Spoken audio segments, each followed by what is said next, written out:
मेरी आवाज आ रही है आप लोगों को? जी जी आ रही है सर, अब आवाज आपकी। Okay. Okay, the first one है the control of pest by human controlling activities and law is called. Regulatory method है, केमिकल मेथड है, जेनेटिक मेथड है या फिजिकल मेथड है? जी। सबसे पहले जी तनवीर आप बताएं जी इसका क्या है आंसर। जी ठीक है जी, that's very good. Regulatory method जो है इसको हम लोग यूज करते हैं for controlling the pest human.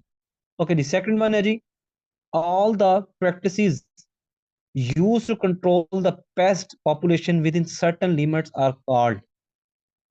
Ji. Artificial control होगा, नेचुरल कंट्रोल होगा, कल्चरल कंट्रोल होगा या केमिकल कंट्रोल होगा? All the practices used to control the pest population within certain limits are called। जी, आप लोग को किसको आता है इसका आंसर? कोई हैंड रेज करेंगे फिर उससे मैं पूछता हूँ।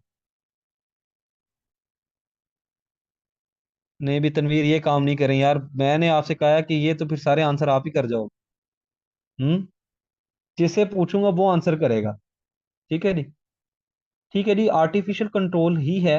This is the right answer कि आर्टिफिशियली जो है, आर्टिफिशियल कंट्रोल जो है वो इसको हम लोग यूज करते हैं पेस्ट पॉपुलेशन, तमाम के तमाम कंट्रोल्स को जब हम यूज करते हैं। Okay, the lowest pest population that will cause economic damage is called. Lowest pest population that will cause economic damage is called. जी अब बताएं जी। जी Javed Hasan. Javed, are you hearing me? इसमें से क्या बनता है आपके ख्याल में? नहीं आता। ओके, और किसी को आता है जी? शाइस्ता।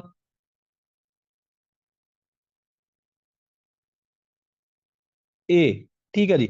इकोनॉमिक इंजरी लेवल जो है उसको हम कह सकते हैं कि ये एक ऐसा लेवल होता है जहां पे हम लोग लोएस्ट पेस्ट पॉपुलेशन को जो है वो यूज करते हैं। ओके, नेक्स्ट है जी the pest which damage the crop and causes a loss in quality और such pest is called। Insect pest होगा, पेस्ट होगा, इकोनॉमिक पेस्ट होगा, नन ऑफ अबाउट। जी अदीला।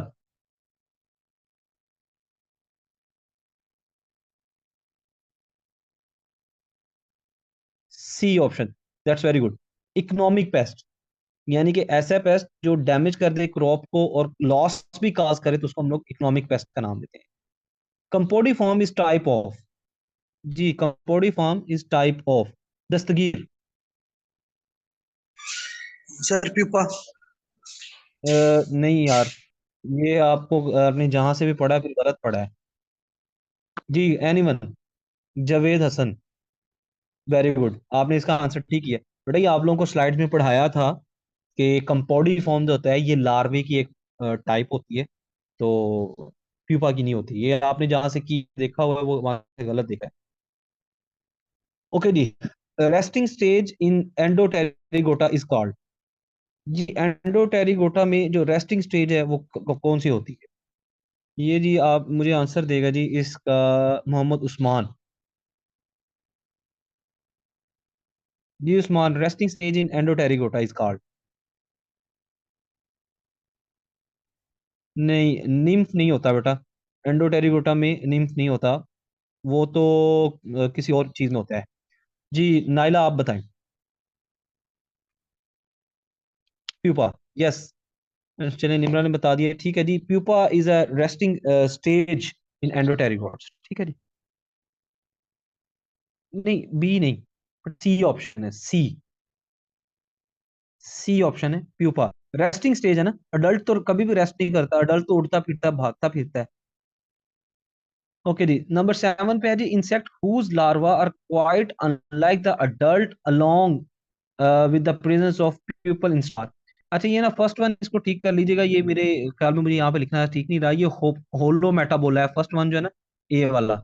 ये होलो मेटाबोला है, बी हेमी मेटाबोलस, सी हेमी मेटाबोलस या हेट्रो मेटाबोलस। तो कौन सा होगा आपके ख्याल में? Quite unlike the adult along with the presence of people in star. People in star भी उसके पास मौजूद है और वो आपने भाई बता भी दिया। ठीक है जी, ए ही ऑप्शन है, ए ही आंसर है इसका।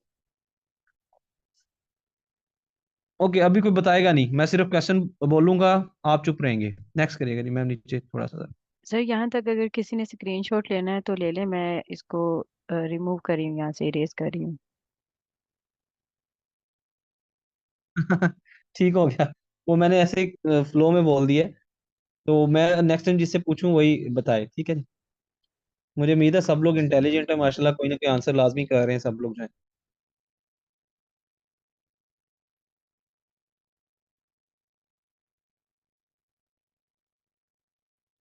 जी ठीक हो गया जी। इंसेक्ट हैविंग नो मेटामॉर्फोसिस, ये बड़ा आसान सा क्वेश्चन है जी। और ये आसान सा क्वेश्चन हम पूछते हैं जो बिल्कुल ही खामोश रहता है यहाँ पे, कौन यहाँ पे खामोश रहता है जी? उमर फारूक। उमर आप बताएं। जी सर, ये ए मेटाबोला है इसका। Yes very good, that's very good. A metabolous insects होते हैं वो, उनका कोई भी मेटामॉर्फोसिस नहीं। ठीक है जी। अच्छा जी, उसके बाद all ametabolous insects are, तमाम के तमाम जो ए मेटाबोलस इंसेक्ट्स होते हैं सब आप बताएं क्या होते हैं? प्रीडेटरी होते हैं, विंगलेस होते हैं, एंडोनेथस होते हैं, क्या होते हैं? Ametabolous insects are. जी।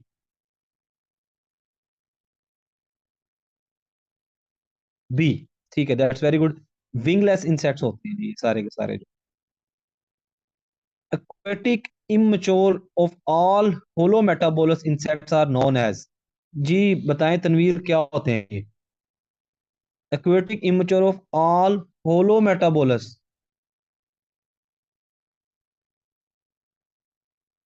फिर सोच लें। ये गलत है आपका आंसर। नेक्स्ट जी, कोई और बताए, कोई बता दे मुझे। एनीवन? नहीं, अदीला आपका भी गलत। दो तो हो गए, बाकी दो ही रह गए। लार्वा होता है। क्यों होता है? क्वेश्चन का आंसर सुन लेना। देखें, नीमफोरनेट्स होते हैं हेमी मेटामॉर्फोसिस में, जहाँ पे इनकम्प्लीट मेटामॉर्फोसिस होती है। हम बात कर रहे हैं होलो मेटाबोलस की, होलो में तो कंप्लीट होती है। होलो में तो नीमफोनेट होते ही नहीं। होलो में तो क्या आता है आपके पास? आपके पास एग आता है, एग के बाद लार्वा आता है, फिर प्यूपा आता है, और फिर उसके बाद आप अडल्ट पे चले जाते हैं। बात को अंडरस्टैंड कर रहे हैं? यस, हेमी में नेड होते हैं, होलो में नहीं होते। ये आप लोगों को कंफ्यूजन करने के लिए बताया गया था, आप लोगों ने नहीं सही आंसर किया ना। बी ऑप्शन है जी इसका। ओके जी, which group of insect has simple metamorphosis? कौन से ऐसा ग्रुप है जिनका सिंपल मेटामॉर्फोसिस जो है वो होती है? तो ये इसका आंसर मुझे उमर शहरियार देगा।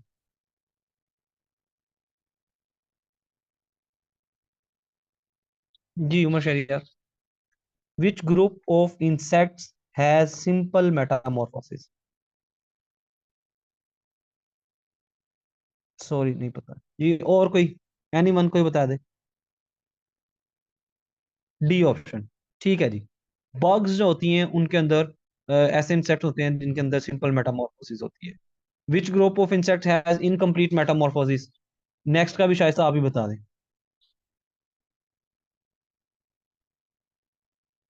12, इनकम्प्लीट मेटामॉर्फोसिस।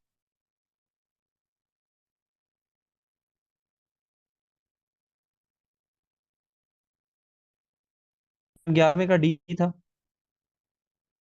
कोई और बता दे जी। बग्स ही हैं, ठीक है, वेरी गुड।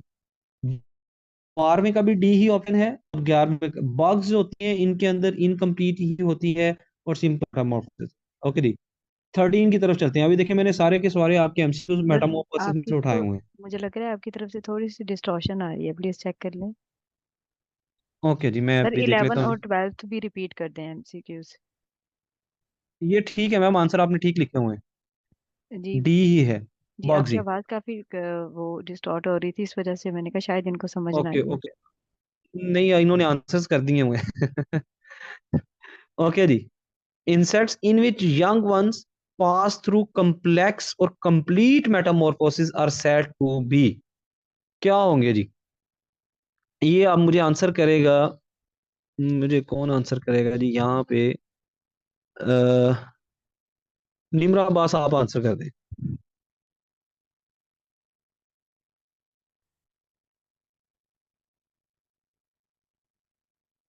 ए, ठीक है जी। ऐसे इंसेक्ट्स जो कम्प्लेक्स यानी कंप्लीट मेटामॉर्फोसिस में से गुजरते हैं उनको हम लोग होलो मेटाबोला कहते हैं, ठीक है जी। जी ऊपर करिएगा। ये किसी ने स्क्रीनशॉट लेना है तो ले लें, मैं इसको रेज कर रही हूँ।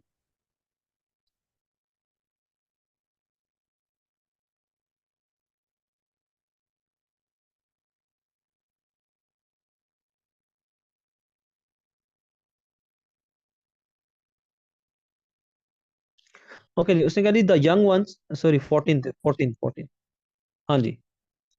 Young ones of holometabolous insects are called, यानी होलो मेटाबोलस के जो यंग वंस हैं उनको हम क्या बोलेंगे? लार्वा बोलेंगे, निम्फ बोलेंगे, नेड बोलेंगे, मैगट्स बोलेंगे, ये तमाम की तमाम चीजें बोल देंगे उसको। जी जावेद आप बताएं मुझे।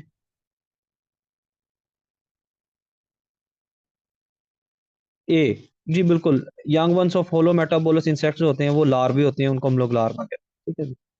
Insects which develop their wing externally belong to the class exopterygota, endopterygota, apterygota, none of them या all of them, all of above. तो आपके ख्याल में ये एक्सोटेरिगोटा है, एंडोटेरिगोटा है, क्या है? नाइला आप बताएं। और ये अदीला ने बता दी है। चलिए जी, insects which develop their wings externally, जब विंग्स आपके एक्सटर्नली होंगे तो ये एक्सोटेरिगोटा होंगे, ठीक हो गया जी। ओके जी, the resting stage of endopterygote insect is, endopterygote insect जो हैं उनकी जो रेस्टिंग स्टेज है वो कौन सी होती है? जी ये बताएं नाइला आप, वो पिछला दिला ने बता लिया था।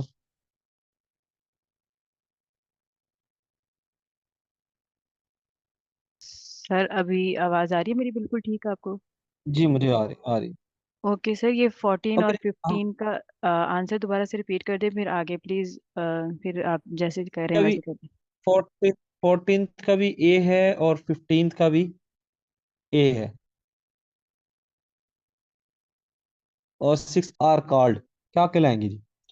टेरिस्टेरियल हो, हैबिटेट के अंदर यंग वंस हो हेमी मेटाबोला के, तो वो क्या कहलाएंगे? ये आंसर देगा मुझे दस्तगीर।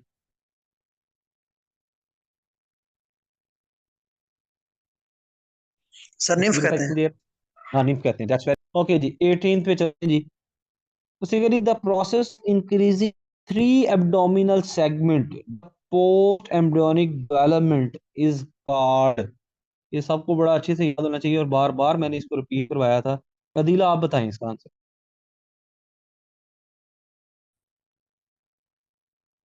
The process of increasing three abdominal segment, नहीं नहीं नहीं, गलत जी। बी है, एनामॉर्फोसिस।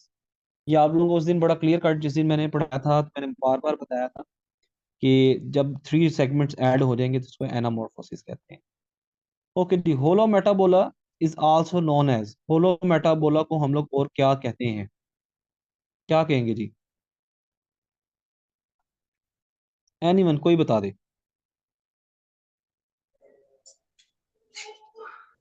एंडोटेरिगोस। जी ठीक है, एंडोटेरिकोटा कहते हैं इसको। सी, सी ऑप्शन है, सी, एंडोटेरिकोटा। ओके जी 20 पे चलते हैं जी। मैम सी ऑप्शन है, इसको सी को सर्कल।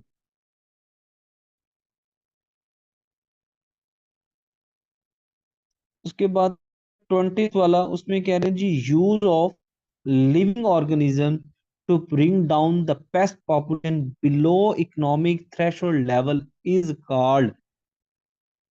सर स्क्रीन नजर आ रही है आपको?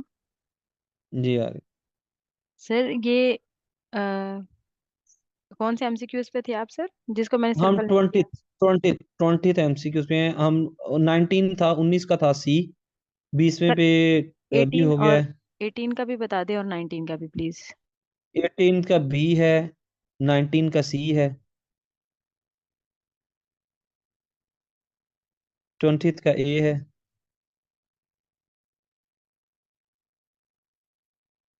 Amount of pest induced injury level to the crop which will justify the cost of artificial control measures, कौन सा लेवल हो?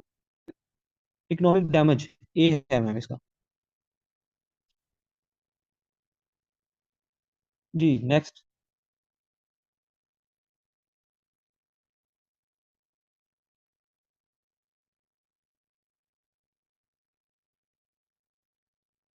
22 से।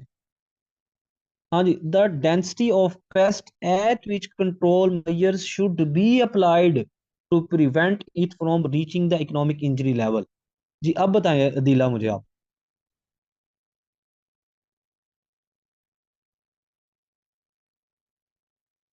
Yes A, now the time, this is the economic threshold level, कि ये वो लेवल है जहां पे आपने कंट्रोल मेजर्स जो है उसको आपने अप्लाइड कर देना है। ओके, उसके बाद है जी insects. Insects are considered to be beneficial because they are। जी उमर शहरियार, आप बताइए। Insects are considered to be beneficial because they are।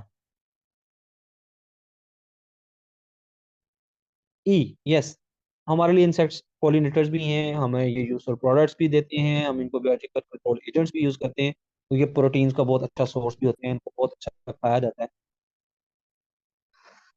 Okay जी, नेक्स्ट है जी 24। Biological control is likely to be most effective when the predator और parasite has a. जी कौन answer करेगा जी इसका? इसका आंसर उस्मान अशरफ, आप बताएं बेटा। नहीं यार, कैसे हो सकता है?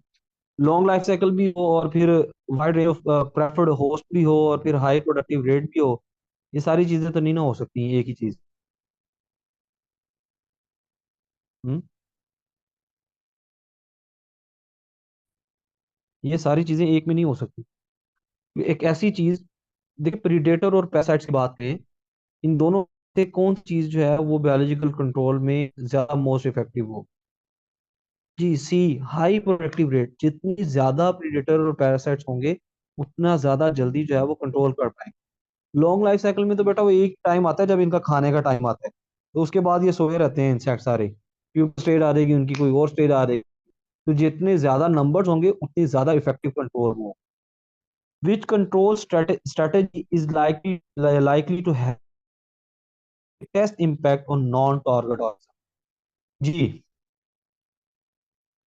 नॉन टारगेट ऑर्गेनिजम्स कौन है? आप हैं या मैं हूँ, कोई भी यही है। तो कौन सा ऐसा ये हम लोगों ने एक्चुअली में अभी पढ़ा नहीं, लेकिन फिर भी आप लोग मुझे उम्मीद आंसर कर देंगे। Chemical control, cultural control, biological, physical, yes यार वेरी गुड। केमिकल कंट्रोल एक ऐसा कंट्रोल है जिसमें नॉन टारगेट ऑर्गेनिज्म डैमेज हो रहे हैं, यानी कि इसमें आपको बेनिफिशियल इंसेक्ट भी आपके डैमेज हो जाते हैं, इसमें ह्यूमन डैमेज होते हैं, इसमें जो है वो ऐसे बर्ड्स, ऐसे प्रीडेटर्स जिनका हमें कोई फायदा या जो भी नुकसान है वो सारी चीजें वो गड़बड़ हो जाती है इसमें, ठीक है जी। Okay, which of these is a cultural method control insects? कहते हैं इनमें से कौन सा कल्चरल मेथड है जिसको हम लोग यूज करते हैं इंसेक्ट्स को कंट्रोल करने के लिए? Crop rotation, window screen, trap, is that. तो ये मुझे अभी तक किसने नहीं बताया, अभी तक कौन इन्वॉल्व नहीं हुआ, सारे इन्वॉल्व हैं। शाइस्ता आप बता दें, कौन सा जो है वो कल्चरल मेथड है जो इंसेक्ट्स को कंट्रोल? ए, क्रॉप रोटेशन। और विंडो स्क्रीन क्या है? जी विंडो स्क्रीन कहाँ पर यूज होता है, ये कौन से मेथड में यूज होता है? माशाल्लाह, उमर शरियार बेटा फिजिकल में नहीं है, फिजिकल हमने आज पढ़ा है, फिजिकल में कहाँ पे? Yes, Shaista very good. Mechanical control के अंदर हम लोग स्क्रीन को यूज करते हैं, ठीक है जी। तो सेक्स फेरोमोन्स केमिकल्स में होते हैं, क्वारंटाइन भी ऐसे ही। लास्ट वन है जी जी, ये तो जो भी 24, लेक्चर्स। 25, 26, 27 ये इनके आंसर्स ठीक है। हाँ जी ठीक है, ओके। 24 27 जो है वो रिपीट हो गया है ये। Okay sir. नेक्स्ट लेक्चर जो है वो हमारा केमिकल कंट्रोल के ऊपर है, तो हम लोग केमिकल कंट्रोल को डिटेल डिस्कस करेंगे। उसके बाद जो है फिर हम लोग कुछ और चीजें डिस्कस करेंगे। ओके सर, वाइंड अप करें क्लास। हाँ जी, ओके। जी ओके जी। बिल्कुल। Sir thank you so much. Okay. Allah Hafiz.